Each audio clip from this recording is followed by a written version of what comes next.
22 हम डिस्कस कर रहे हैं। Two identical pith balls are charged by rubbing against each other. They are suspended from a horizontal rod through two strings of length 20 cm each. The separation between the suspension point being 5 cm. In equilibrium, the separation between the balls is 3 cm. Find the mass of each ball and tension the string.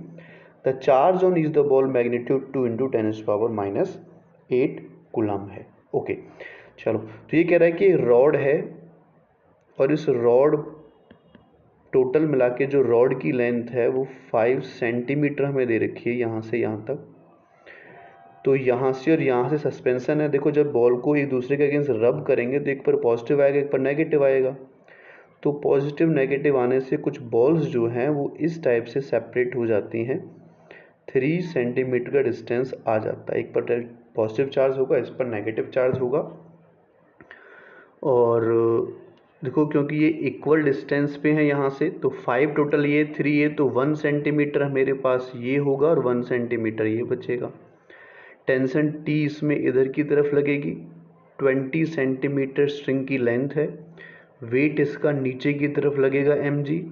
ये theta मान लेता हूँ. Tension दो component में break हो जाएगी, T cos theta इधर और टी साइन थीटा इधर. और इलेक्ट्रोस्टैटिक फोर्स अट्रैक्टिव होगा इधर से भी इधर से भी, तो एफ ई मेरे पास इधर ब्रेक हो जाएगा. तो फर्स्ट ऑफ ऑल मुझे यहाँ से एफ ई की वैल्यू निकालनी है. तो एफ ई की वैल्यू निकालूंगा तो क्या फॉर्मूला, वही के Q1 Q2 अपॉन डिस्टेंस का स्क्वायर. तो के की वैल्यू कितनी है, 9 इंटू 10⁻⁹. और Q1 Q2 दोनों पर चार्ज क्या है, सेम है. देखो यहाँ से, तो 2 इंटू 10⁻⁻8 का क्या कर लेते हैं, स्क्वायर. और डिवाइडेड बाई डिस्टेंस कितना है, 3 सेंटीमीटर. तो 3 इंटू 10⁻⁻2 का क्या कर लेंगे, स्क्वायर कर लेंगे. तो देखो 3 3 से 9 होगा, ये कट जाएगा इसके स्क्वायर से.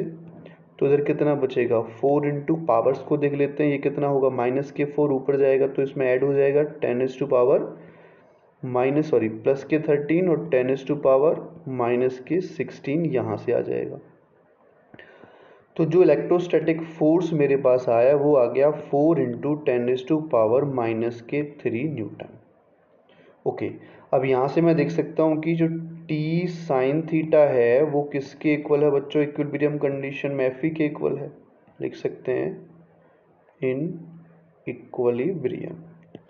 तो यहाँ से मुझे टेंशन पूछी गई है कि टेंशन द स्ट्रिंग बचाओ. टेंशन निकालेंगे तो क्या हो जाएगा बच्चों, F E upon sine theta हो जाएगा. एफ ई की वैल्यू ऊपर से आ चुकी है यहाँ से 4 इंटू 10⁻⁻3. मुझे चाहिए साइन थीटा, तो मैं इस वाली ट्राइंगल से साइन थीटा निकाल सकता हूँ.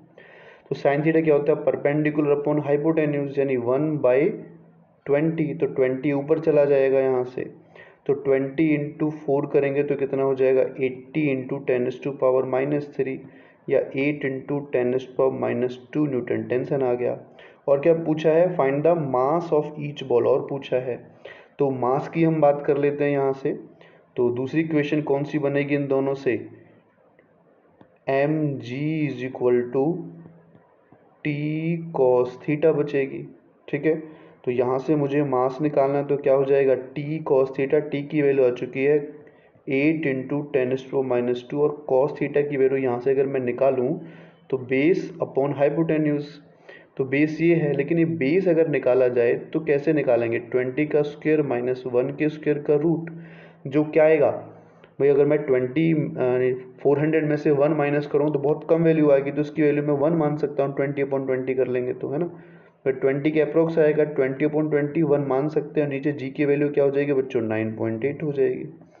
तो यहाँ से 9.8 इंटू 8 इसको मैं अगर डिवाइड करूँ तो यहाँ से किलोग्राम में वैल्यू आएगी, लेकिन उसको मैं ग्राम में ही चेंज कर लेता हूँ. तो ग्राम में इसकी वैल्यू चेंज करने के बाद जो आएगी वो आएगी 8.2 ग्राम.